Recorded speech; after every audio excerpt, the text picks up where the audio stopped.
Olá, sou a professora Silvia, sou a conteudista responsável por essa disciplina e hoje eu estou aqui mais uma vez para a gente falar sobre coesão e coerência como princípios de textualidade.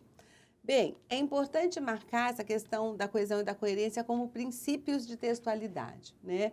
Porque quando temos essa concepção, a gente percebe que a coesão e a coerência, elas dependem da materialidade linguística, mas não só. Elas dependem muito da interação entre os interlocutores, do compartilhamento de conhecimentos prévios e dos aspectos do contexto, que seria a situação comunicativa, o gênero do texto, né? Então, assim, tudo isso implica na questão da coesão e da coerência, né? Como princípios de textualidade, o que é texto e o que não é texto. O que a gente pode considerar como um texto e o que a gente pode não considerar como um texto, né? Então, também é importante marcar que coesão e coerência, elas atuam de forma interdependente e intercondicionante. Isso quer dizer, uma depende da outra, uma condiciona a outra, né? Mas isso não quer dizer que eu não possa defini-las, né? Elas têm um estatuto próprio, elas têm uma definição própria, mas no texto elas fazem esse jogo conjuntamente, né? E o fato delas serem interdependentes e intercondicionantes, elas viabilizam no texto a produção de sentidos, tanto na produção quanto na recepção. Então, elas permitem que o produtor produza sentidos no texto que escreve e que o leitor, que é quem recebe o texto, que ele atribua sentidos àquilo que ele leu, né? Então, isso é bastante importante. Nós vamos ler um texto agora, né? E depois eu vou fazer umas perguntas para vocês. O texto tem como título Mamífero Voraz. É preciso 100 pontos para ganhar um relógio de plástico. Teremos imenso prazer em lhe mostrar o nosso país. Já está nas lojas Tok Tok a linha Garden Verão 97. Dizia-se lá em casa que éramos de origem francesa. Tem um pequeno museu em casa. Seu próximo passo é ter um cartão com 6 meses de anuidade grátis. Jamais abandonarei a senhora. Bom mesmo é viver numa cabana no meio do mato. O próprio banco ajuda a descobrir quais são os melhores produtos para montar a sua carteira de investimentos. Então, você conseguiu atribuir alguma unidade de sentido a esse texto? Você conseguiu descobrir qual é o tema do texto? Existe um desenvolvimento de ideias nesse texto? É possível atribuir um sentido? Então, é exatamente sobre isso que a gente estava falando, né? Não há nenhuma parte interligada, né? Não existe nenhuma conexão entre uma ideia e outra. Então, o que a gente vê aqui não é um texto, né? É um apanhado de palavras, é um conjunto aleatório de frases que tem carinha de texto. A gente olhar, bater um olho rápido, a gente acha que é um pequeno texto. Tem título, né? Tem parágrafos, tem até um travessão e um diálogo, mas não constitui um texto. Por isso que é muito importante a gente se apropriar desse conceito de coesão e coerência para que a gente possa lidar com eles, tanto naquilo que a gente escreve como naquilo que a gente lê, né? Então, agora nós vamos ver uma piada, né? Uma piada, então, numa variação regional, num registro mais informal de linguagem, mas vamos ver como é que acontece aí os princípios de textualidade da coesão e da coerência. Então, tem como título Catarata Fatal e vem uma pergunta. Você está sabendo que o Belarmino morreu? Morreu de quê, homem? Catarata. Mas catarata não mata, é que empurraram ele. Então, assim, o humor, né, a piada, o gênero piada, ele tem como intenção produzir o riso, ter humor, né?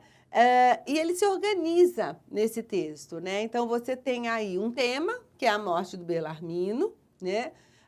Que vem com uma pergunta, tem uma resposta que vem cheia de espanto, mas que retoma a morte do Belarmino. Há uma resposta para a pergunta, morreu de quê? Catarata, o que causa um espanto e catarata é retomada na outra fala, mas catarata não mata. E, finalmente, a explicação é que empurraram ele.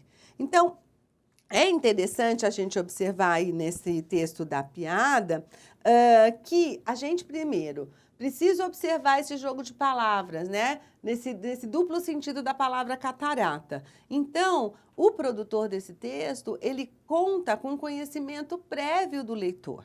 Né? Então, o leitor precisa conhecer, porque ele não vai achar muita graça se ele não perceber esse duplo jogo, se ele não conhecer essa dupla significação da palavra catarata.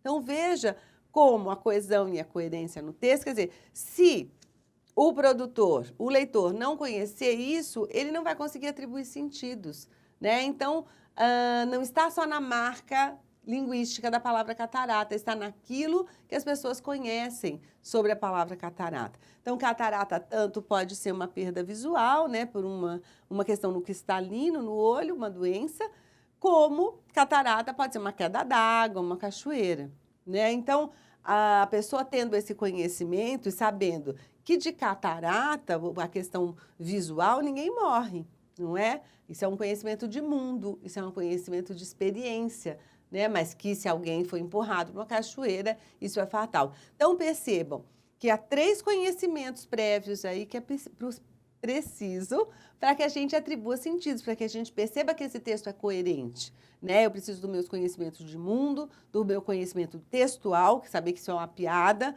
então isso é feito mesmo para rir, para ter um humor, tem uma jogadinha aí, e meu conhecimento linguístico, eu preciso conhecer os 2 sentidos da palavra catarata.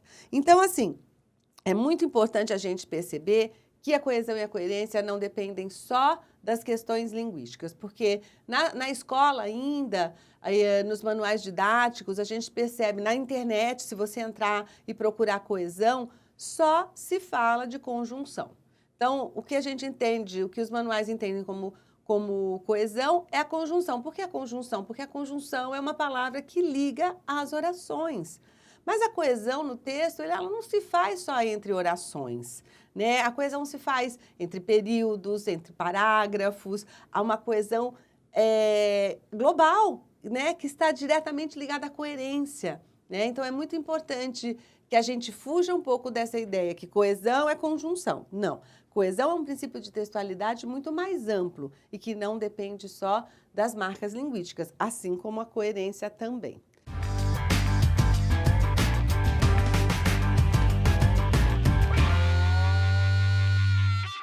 De acordo com a Irandé Antunes, né, que é uma linguista brasileira, que tem um trabalho muito importante no Ceará, a função da coesão é preservar a continuidade dos textos, para que se efetive a unidade de sentido e das intenções de nossa interação verbal. Então, a coesão, ela tem a ver com a progressão do texto. Então, é preciso que esse tema que eu esteja desenvolvendo, ele se desenvolva no texto, eu não posso ficar girando em torno de uma só ideia, essa ideia tem que caminhar no texto, e para ela caminhar, eu preciso interligar as partes que falam dela.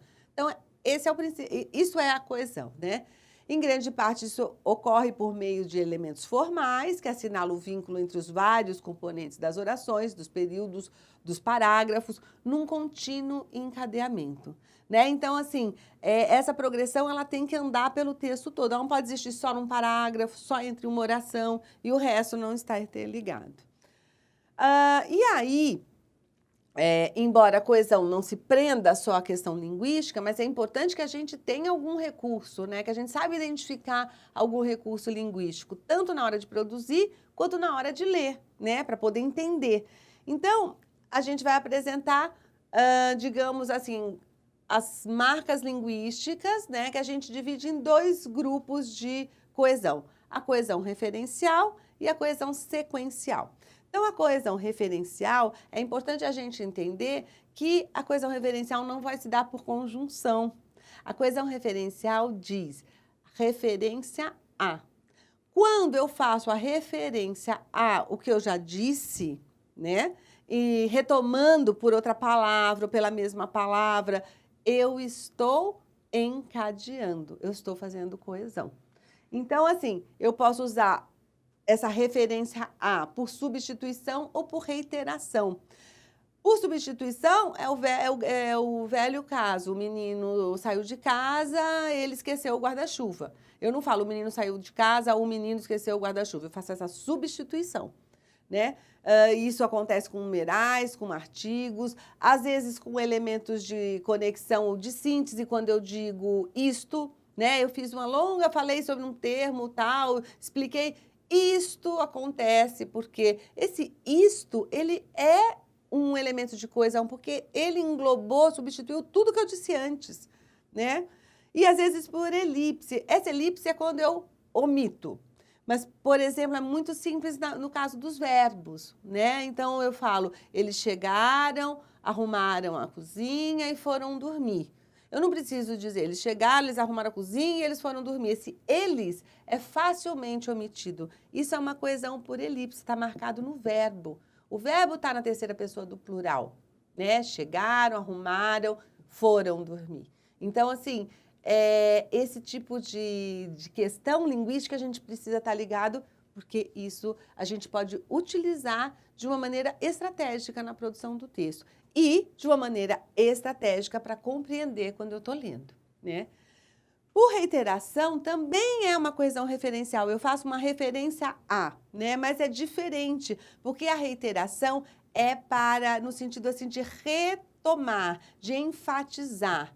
E eu vou fazer isso por sinônimo, eu vou usar sinônimos, né? Eu vou usar, em vez de, meu Deus, um sinônimo rápido, mas eu vou tentar usar alguma palavra que seja semelhante no significado, né?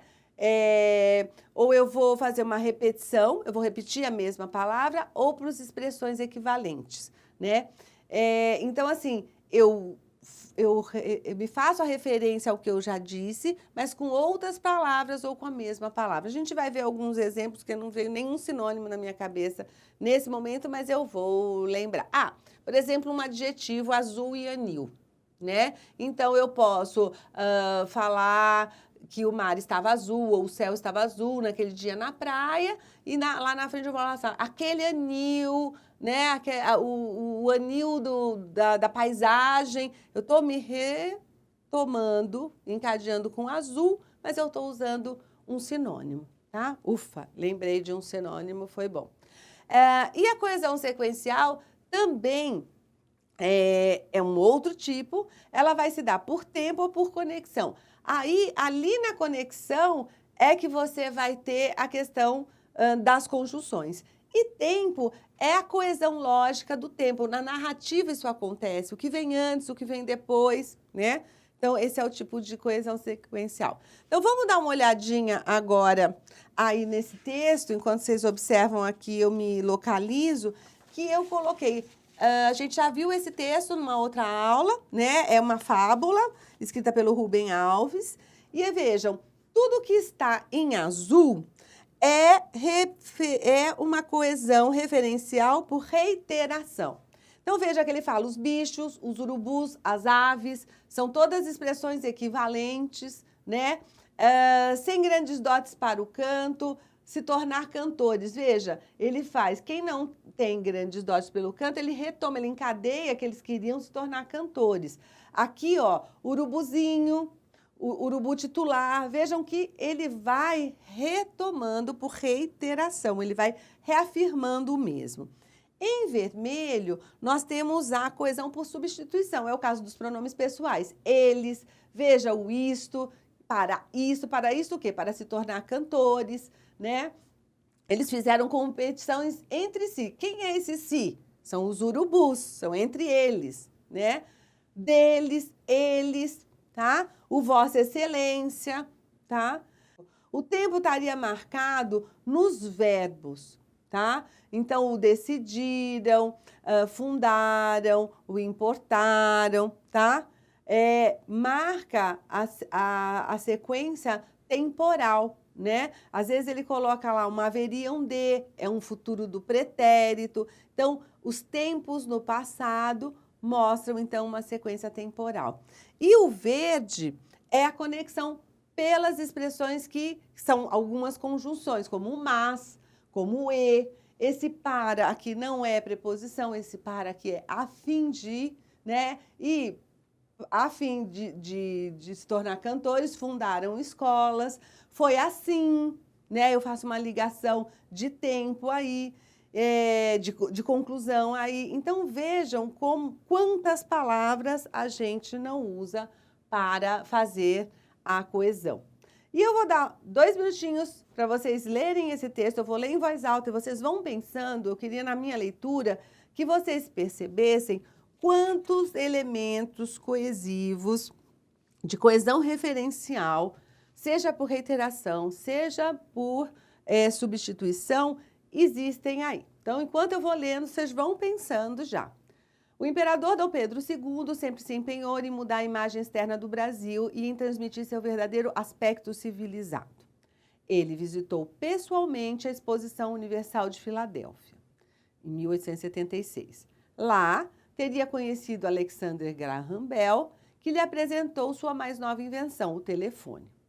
Ao testá-lo, o imperador teria dito ao inventor americano que, estando disponível no mercado, o Brasil seria o seu primeiro comprador.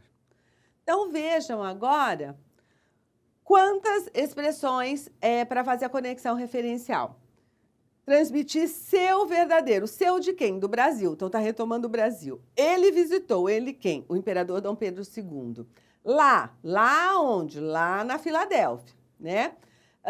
Teria conhecido Alexander Graham Bell, que esse que é um pronome relativo, o qual quem? Alexander Graham Bell, que lhe apresentou. Lhe quem é? Apresentou a Dom Pedro II. Sua mais nova invenção. Sua de quem? Do Graham Bell. O telefone. Ao testá-lo, testar o quê? O telefone.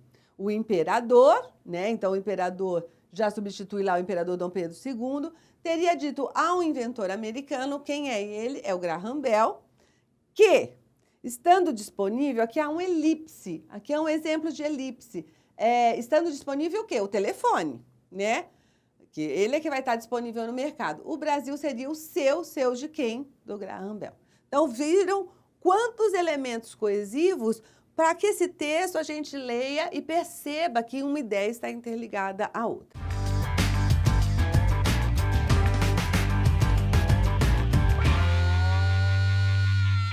Já a coerência, que também não depende dos conhecimentos linguísticos, tem como funcionalidade do que é dito os efeitos pretendidos, em função dos quais escolhemos esse ou aquele jeito de dizer as coisas. Então, a coerência, sim, depende principalmente do conhecimento prévio dos interlocutores de um texto. Vamos ver como é isso. Eu preciso desses conhecimentos prévios, eu já falei um pouquinho antes, né? O conhecimento do mundo, né? E em que grau esse conhecimento de mundo é compartilhado pelos interlocutores. O conhecimento linguístico, né? Então, o domínio das regras, conhecer uma língua e compartilhar esses conhecimentos, e aos próprios interlocutores. Então, considerando a situação em que se encontra, suas intenções de comunicação, suas crenças. Então, desse contexto comunicativo, tá? E é importante a gente lembrar que a coerência, então, é quando a gente quer criar uma unidade de sentido no texto, né? Então, a gente precisa lembrar que a gente precisa adequá-lo à situação de comunicação, ao nosso interlocutor, né? A gente precisa obedecer a um código linguístico para poder o texto ser coerente. Então, assim, o Michel Charolles, que é um linguista francês, ele propôs algumas meta-regras, né, que a gente pode seguir, que a gente não deve ferir essas meta-regras, para que a gente consiga estabelecer, então, esse princípio de textualidade da coerência. Então, ele criou essas 4 meta-regras: repetição, progressão, não contradição e relação. Então, a repetição são elementos de recorrência do tema. Então, quando a gente retoma o tema, né, a gente tem que repetir um pouco. A gente pode repetir demais, mas a gente tem que repetir, porque senão o tema some da visão do leitor. A progressão, então a gente tem que sempre progredir no texto. A não contradição, então eu não posso introduzir no texto algo que não seja, que contradiga o que eu já disse, porque senão eu estou sendo incoerente. e de relação. Essa ideia de relação, ideias e fatos que se denotem no mundo, diz respeito assim, isso é coerente no mundo? E quando falo mundo, é tudo que nos rodeia, na sociedade, no mundo físico, no mundo biológico. Então, eu não posso falar de uma coisa que as pessoas duvidem que isso seja real, a não ser no mundo da ficção, que aí eu vou explicar esse meu mundo da ficção. Nós vamos ler uma redação de um aluno do Enem 2012 e depois eu vou comentar um pouquinho sobre ela para a gente ver o que acontece em relação à coerência nessa redação. Então, vocês me acompanhem na leitura e depois eu comento. Então, é uma redação do Enem que tem como tema a questão dos imigrantes. O Brasil recebe uma grande variedade de imigrantes vindos de muitos lugares do mundo todos os anos. Grande parte dos costumes, roupas, alimentos e a cultura brasileira em geral vem de imigrantes que chegam ao nosso país. Por esse motivo, vemos no Brasil uma cultura tão diversificada.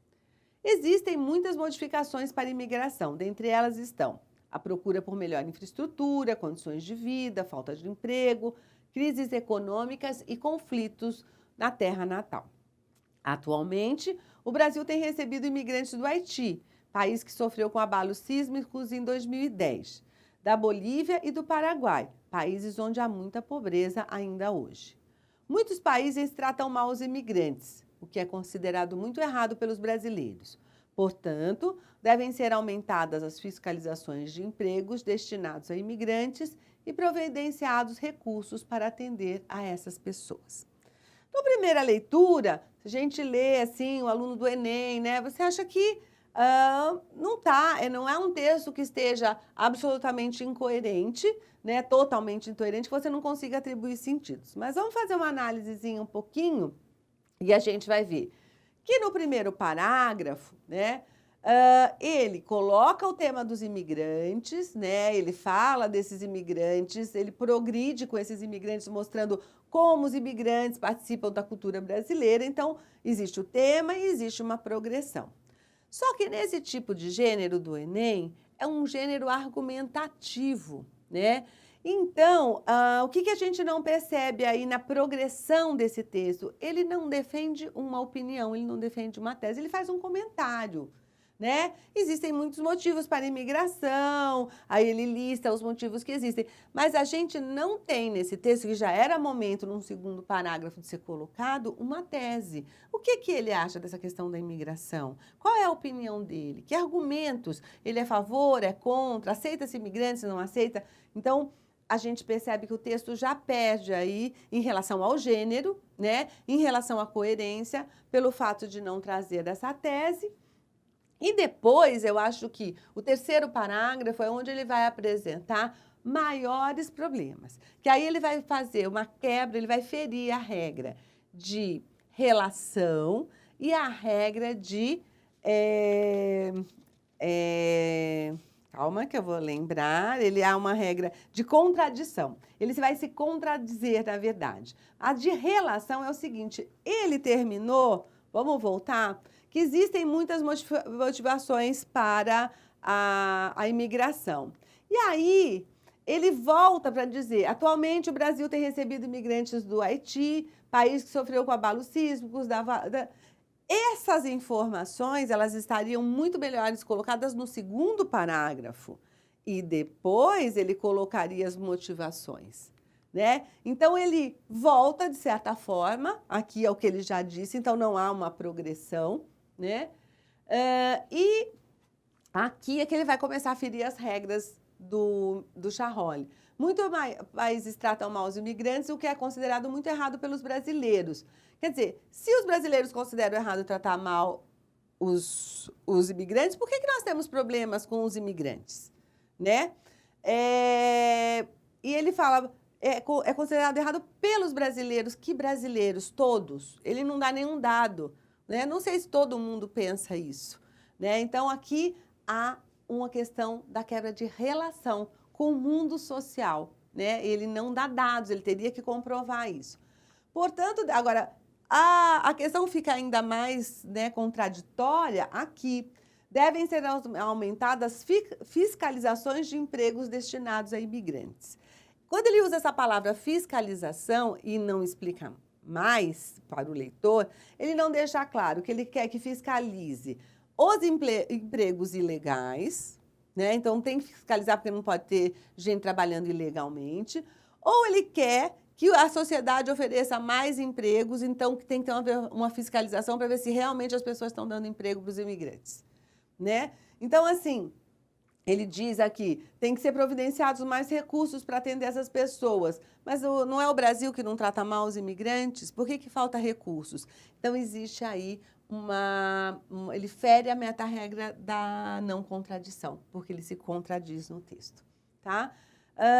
E, além disso, em relação a esse texto, que é do Enem, sempre se pede que haja na conclusão, né, uma retomada e uma proposta de intervenção. Então, não há assim, uma proposta de intervenção. E quando ele tenta elaborar, ele se contradiz, né? Então, é esse o problema que aparece aí. Então, a título de conclusão, usar os mecanismos de coesão e seguir as meta-regras de Charolles, favorecendo assim a coerência global do texto, é importante entender que nós não estamos fazendo simples operações de retirar e pôr palavras. Não é uma ação mecânica, né, de criar sequências de palavras que façam sentido. A gente está usando esses mecanismos de forma a atender a nossa intenção, cuja pretensão é interativa. Então, o que eu quero com a coesão e a coerência é ter uma boa interação verbal com o meu interlocutor. Eu quero me comunicar bem com ele, né? Então, fazemos uso da linguagem verbal para comunicar algo a alguém. Por isso, optamos por repetir ou não a palavra, substituir, estabelecer associações, usar os elementos de conexão para que a gente tenha sucesso nos propósitos comunicativos. Então, eu volto a falar que eu falo sempre no final das minhas aulas, né, da importância de consultar o material complementar. Vocês têm aí na biblioteca virtual 2 livros falando de coesão e coerência, de texto e construção de sentidos, de 2 grandes linguistas brasileiras, pesquisadoras renomadas, que é a professora Leonor Fávero, a professora Ingeborg Koch, né? E tem um artigo científico que eu acho interessante, que essa autora, Carmen Helena das Chagas, ela vai trabalhar com as operações cognitivas, as operações mentais que a gente faz para estabelecer coesão e coerência, esse raciocínio lógico. Então, é uma outra visão, acho que vale a pena para aprofundar. Mais uma vez, eu espero que o nosso breve encontro tenha auxiliado vocês na apreensão desses conceitos importantes, que são a coesão e a coerência, para poder aperfeiçoar a leitura e a escrita acadêmica. Até a próxima!